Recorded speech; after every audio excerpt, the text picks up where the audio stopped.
Etika mantan Presiden Amerika, Donald Trump, mengancam akan menghancurkan Iran jika menyentuh Israel. Dunia bersiap menghadapi skenario terburuk. Tapi apa yang terjadi selanjutnya justru mengguncang semua perhitungan. Iran tidak mundur.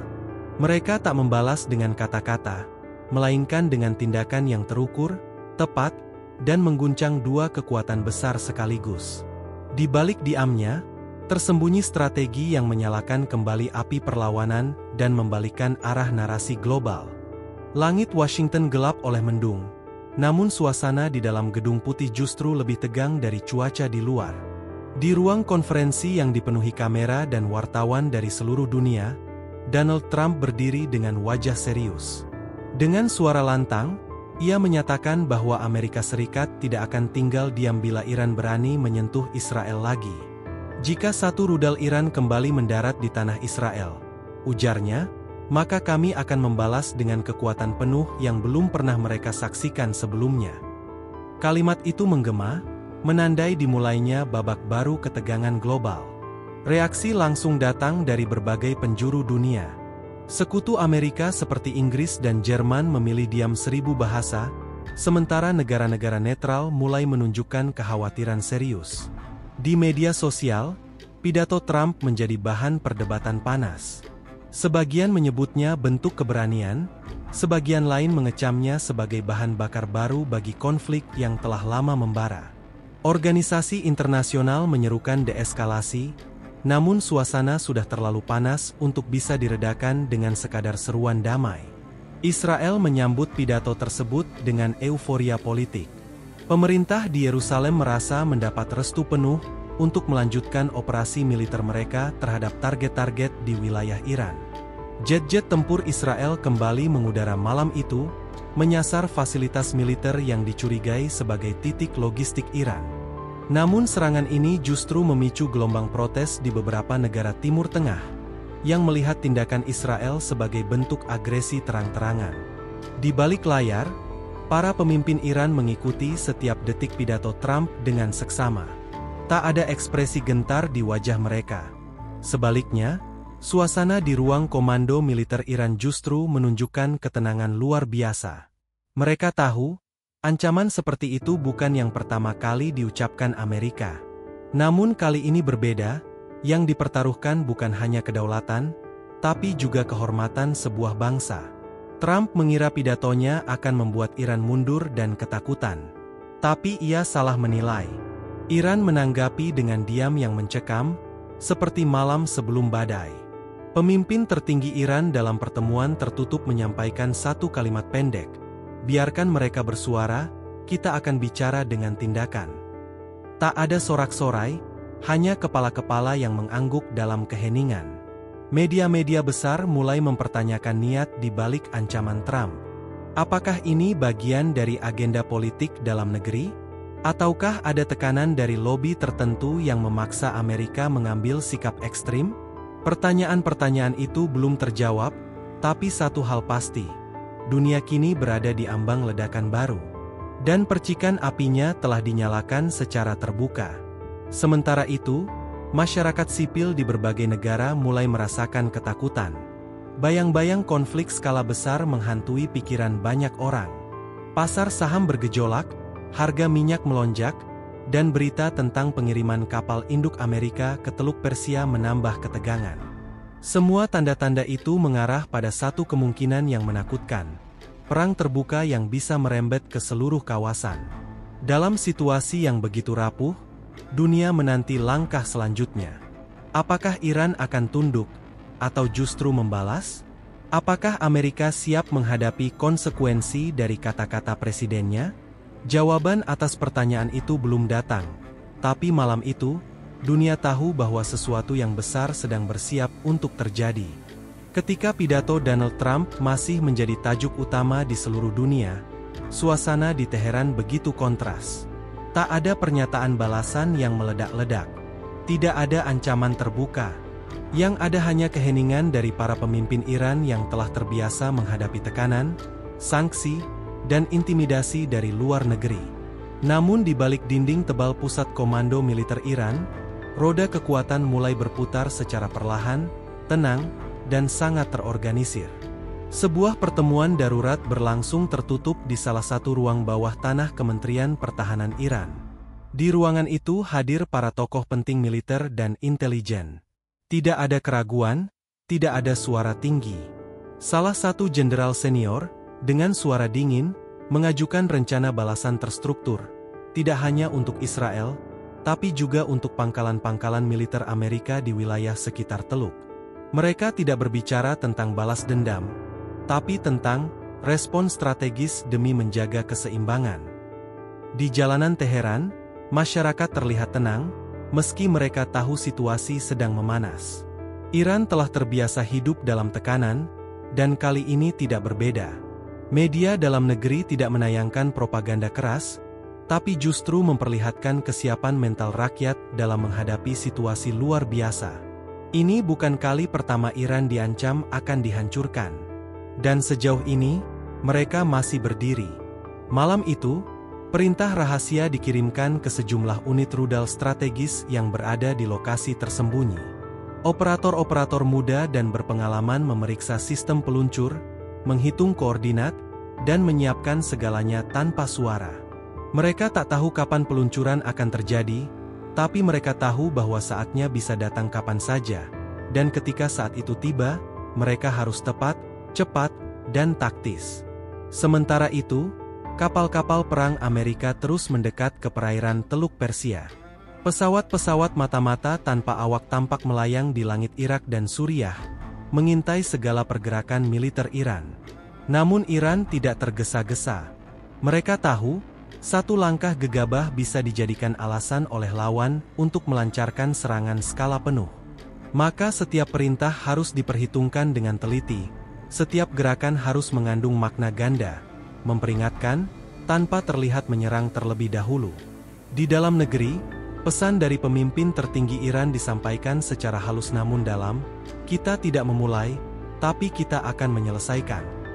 Kata-kata itu menjadi pegangan moral bagi rakyat dan pasukan bersenjata. Mereka tidak memburu perang, tapi jika perang datang, mereka tidak akan lari. Retorika ini menyebar cepat ke seluruh penjuru negeri, mengobarkan semangat diam-diam di hati masyarakat yang telah lama siap menghadapi segala kemungkinan. Di Israel, para analis keamanan mulai gelisah. Mereka sadar, Iran tidak akan diam untuk waktu yang lama. Tidak ada kemarahan yang ditunjukkan secara terbuka, dan justru itulah yang membuat mereka takut. Tidak ada negara dengan kekuatan seperti Iran yang diam ketika dihina di panggung dunia tanpa menyiapkan sesuatu. Dan ketenangan itu, bagi para petinggi militer Israel, lebih menyeramkan dari teriakan ancaman. Gedung Putih kembali mengadakan pertemuan krisis. Meski pidato Trump disambut meriah oleh sekutu dekat, namun jajaran penasihat militer mulai mempertanyakan, apakah Iran benar-benar akan mundur? Atau justru mereka sedang mempersiapkan sesuatu yang belum pernah terlihat sebelumnya? Di antara percakapan strategi dan diplomasi, muncul ketakutan yang tak diucapkan, bahwa pidato Trump bisa jadi bukan mencegah perang, tapi malah memicunya. Iran, dalam diamnya, justru sedang memainkan satu langkah berani. Mereka tahu, dalam perang modern, bukan siapa yang bicara paling lantang yang menang, tapi siapa yang paling siap dan paling sabar. Dan malam itu, untuk pertama kalinya sejak pidato Trump mengguncang dunia, seluruh dunia mulai menyadari, Iran tidak mundur. Mereka hanya sedang menunggu waktu yang tepat untuk menjawab, dan jawabannya tidak akan disampaikan dengan kata-kata. Langit malam di timur tengah tampak lebih gelap dari biasanya. Tapi kegelapan itu segera pecah oleh cahaya berkilauan yang meluncur dari berbagai titik tersembunyi di wilayah Iran. Rudal-rudal balistik dengan presisi tinggi melesat meninggalkan jejak api membelah langit. Dalam waktu yang hampir bersamaan, pusat kendali pertahanan di Tel Aviv dan pangkalan militer Amerika di Kuwait dan Bahrain menerima peringatan darurat. Iran telah bergerak, dan kali ini, mereka tidak mengirim pesan diplomatik, tapi isyarat ledakan. Serangan itu terjadi tanpa satupun peringatan dari pihak Iran. Tidak ada siaran langsung, tidak ada ancaman publik, hanya suara dentuman dari langit yang tiba-tiba berubah menjadi medan panas. Rudal-rudal yang ditembakkan bukan sembarang rudal, sebagian membawa hulu ledak penghancur perangkat elektronik, sebagian lainnya dirancang untuk menghantam fasilitas bawah tanah. Tujuannya jelas, bukan hanya melukai, tapi melumpuhkan. Di Negev, wilayah yang dikenal sebagai lokasi fasilitas nuklir penting milik Israel, alarm berbunyi bersahutan. Meskipun sistem pertahanan udara Iron Dome segera aktif, jumlah rudal yang datang terlalu banyak dalam waktu singkat. Beberapa berhasil ditembak jatuh, namun beberapa lainnya lolos dan menghantam titik-titik yang selama ini tidak pernah tersentuh. Ledakan mengguncang kawasan itu, membuat malam seketika berubah menjadi siang oleh kobaran api. Sementara itu, pangkalan militer Amerika di kawasan Teluk juga tak luput dari serangan. Iran, yang selama ini dituduh menyimpan kekuatan rudal secara rahasia, kini menunjukkan kemampuannya secara terbuka. Beberapa drone pengintai juga terlihat menyusup ke area udara tertutup, memberikan koordinat real-time kepada sistem peluncur di darat. Akibatnya, beberapa hanggar pesawat dan fasilitas komunikasi mengalami kerusakan berat. Di Washington, suasana berubah drastis. Presiden Amerika dan para penasihatnya berkumpul dalam ruang situasi darurat, menyaksikan laporan masuk secara bertubi-tubi. Reaksi publik sangat keras. Sebagian media menyalahkan Iran, namun sebagian lainnya justru mulai mempertanyakan, apakah ini tidak bisa dicegah jika Trump tidak mengobarkan api dengan ancamannya? Suara-suara yang sebelumnya diam kini mulai berbicara. Israel dalam keadaan siaga penuh. Mereka mengaktifkan protokol perang, memobilisasi cadangan militer, dan mengevakuasi beberapa wilayah sensitif. Namun serangan kali ini membuat mereka sadar bahwa Iran bukan hanya memiliki keberanian, tapi juga kecerdikan dalam memilih waktu dan titik serangan. Dunia menyaksikan dalam diam, untuk pertama kalinya, dua kekuatan besar menjadi sasaran balasan dalam satu malam yang sama. Iran belum mengeluarkan pernyataan resmi. Mereka membiarkan dunia menafsirkan sendiri pesan yang disampaikan melalui langit.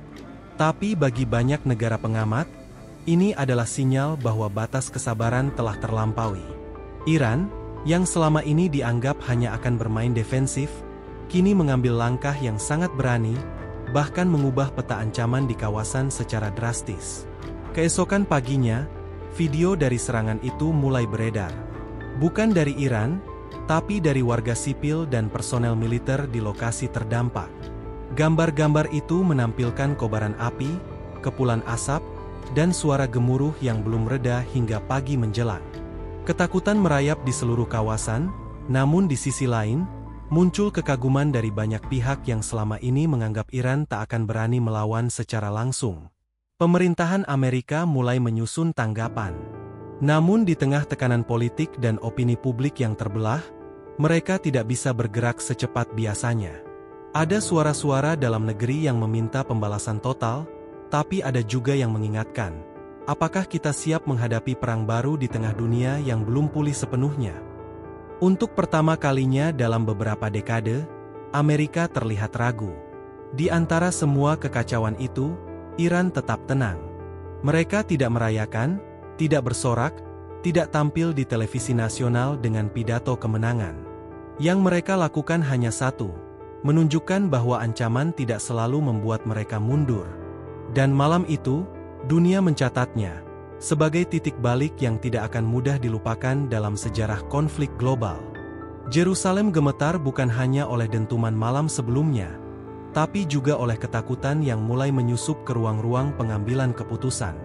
Serangan rudal yang menghantam wilayah sensitif seperti Negev telah menyingkap kelemahan yang selama ini tertutup rapat oleh rasa percaya diri. Beberapa fasilitas strategis Israel, yang selama ini dianggap tak tersentuh, ternyata bisa diserang, dan bukan oleh negara besar berkekuatan NATO, melainkan oleh Iran yang selama ini dibatasi sanksi ekonomi dan tekanan diplomatik. Di ruang rapat darurat pemerintah Israel, suara-suara mulai naik. Ada yang menuntut pembalasan seketika, ada pula yang menyarankan pendekatan diplomatik agar tidak memperbesar kobaran konflik. Namun di tengah panasnya diskusi, satu hal menjadi jelas. Kejadian malam itu telah mengguncang fondasi keyakinan nasional bahwa sistem pertahanan mereka cukup kuat untuk menangkal ancaman dari manapun. Sementara itu, di Amerika Serikat, tekanan datang dari segala arah. Masyarakat yang sebelumnya diam kini mulai bersuara di media dan jalanan. Mereka mempertanyakan alasan serangan Iran, dan sebagian besar dari mereka kembali ke satu titik akar: pidato Donald Trump. Para pengamat politik mulai menyusun narasi bahwa ancaman Trump, yang disiarkan ke seluruh dunia tanpa koordinasi dengan komunitas internasional, telah memicu rangkaian respons yang tak terkendali. Gedung Putih dihujani pertanyaan sulit dari jurnalis dan anggota Kongres. Ada yang menuntut pembalasan militer besar-besaran, namun ada pula yang mempertanyakan apakah Amerika masih punya kepentingan untuk terus menjadi benteng pertahanan Israel. Apalagi bila keputusan yang diambil justru memicu perang tanpa dasar yang jelas. Amerika berada di persimpangan, membalas dan memperbesar konflik, atau mundur dan menerima tekanan dari dalam negeri. Lobi-lobi politik di Washington mulai memanas. Kelompok konservatif mendorong narasi bahwa Iran telah melewati batas dan harus diajari pelajaran keras.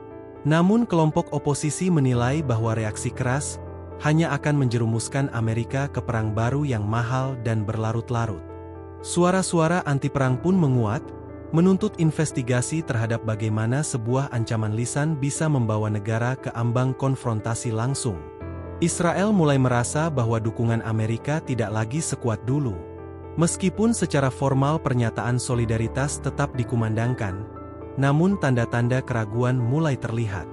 Para diplomat Israel di PBB bekerja keras menjaga citra, tetapi pertanyaan-pertanyaan tentang siapa yang memicu serangan pertama terus membayangi. Dunia internasional mulai menelusuri kembali rangkaian peristiwa, dan banyak yang mulai memandang bahwa aksi militer awal Israel terhadap Iranlah yang memicu eskalasi. Di dalam negeri Israel, publik dibayangi ketidakpastian. Stasiun televisi menyiarkan gambar-gambar kehancuran di Negev, dengan narasi yang terus bergeser dari kemenangan ke kekhawatiran. Para warga mulai mempertanyakan apakah pemerintah telah terlalu percaya diri, atau bahkan ceroboh, dalam mengambil kebijakan militer yang akhirnya membuat tanah air mereka menjadi target balasan. Sementara itu, Iran masih belum mengeluarkan pernyataan resmi. Diam yang mereka pertahankan sejak sebelum serangan kini terasa jauh lebih kuat. Seolah-olah mereka sengaja membiarkan dunia berbicara, sementara mereka sendiri menyusun langkah selanjutnya dengan dingin dan perhitungan matang. Diam mereka justru menjadi simbol dominasi psikologis yang mengejutkan banyak pihak.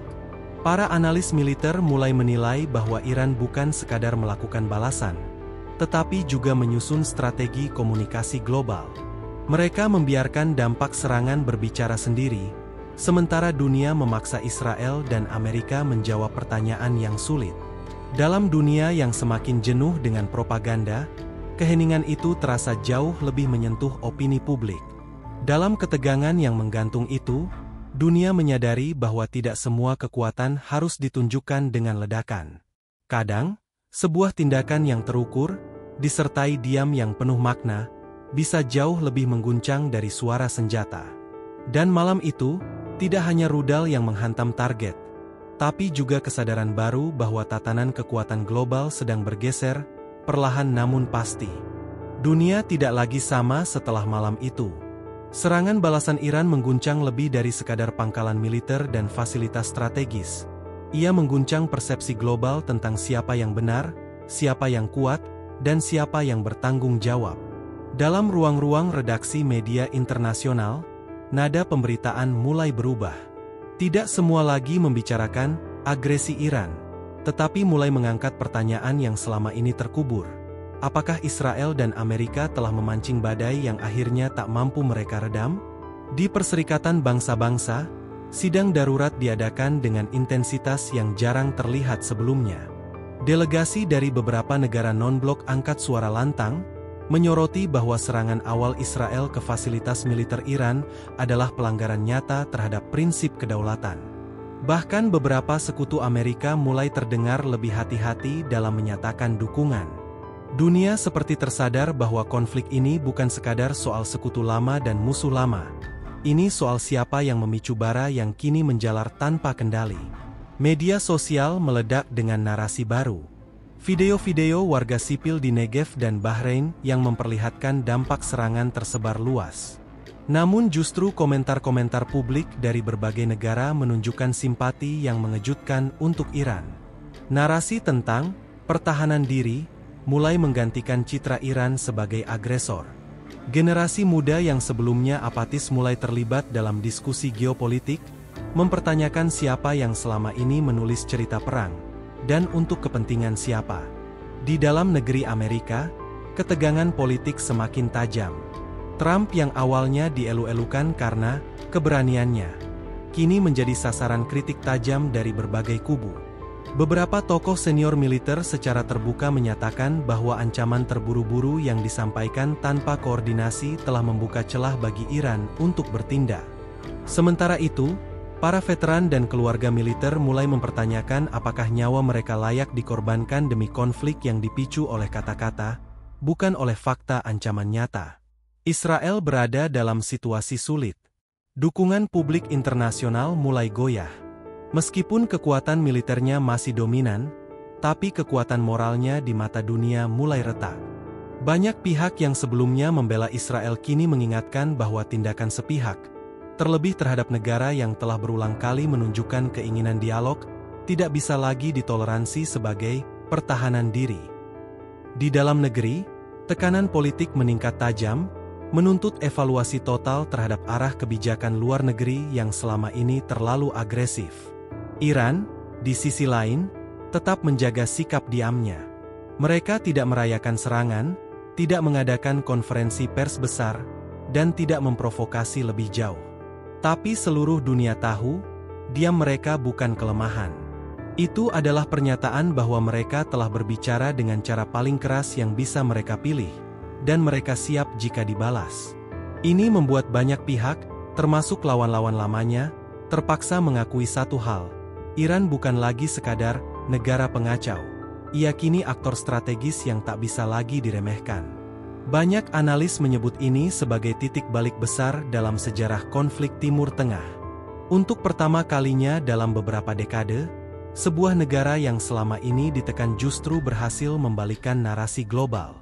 Bukan hanya karena kekuatan militernya, tetapi karena cara mereka memilih waktu, sasaran, dan diam yang penuh perhitungan. Dunia mulai mencatat Iran sebagai salah satu kekuatan utama di kawasan, bukan karena mereka menyerang duluan, tapi karena mereka membalas dengan tepat.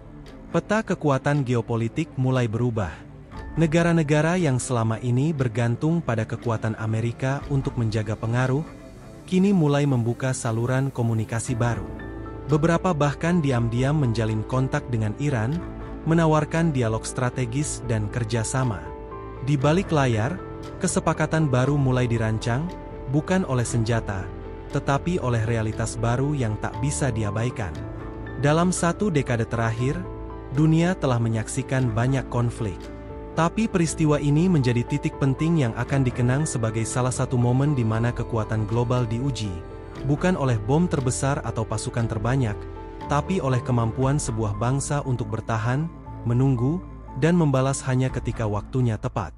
Iran, dalam narasi ini, bukan pahlawan ataupun penjahat, tetapi simbol dari satu prinsip abadi. Tidak semua bangsa akan diam ketika kehormatannya diinjak. Dan ketika debu mulai mengendap, dunia melihat ke belakang dengan pandangan baru. Mereka mulai bertanya, apakah semua ini bisa dihindari? Mungkin. Tapi satu hal kini jelas. Dalam peperangan narasi, kebenaran tak selalu datang dari suara paling keras. Kadang, ia datang dari mereka yang paling sabar, dan paling siap, untuk menunggu saat bicara dengan tindakan.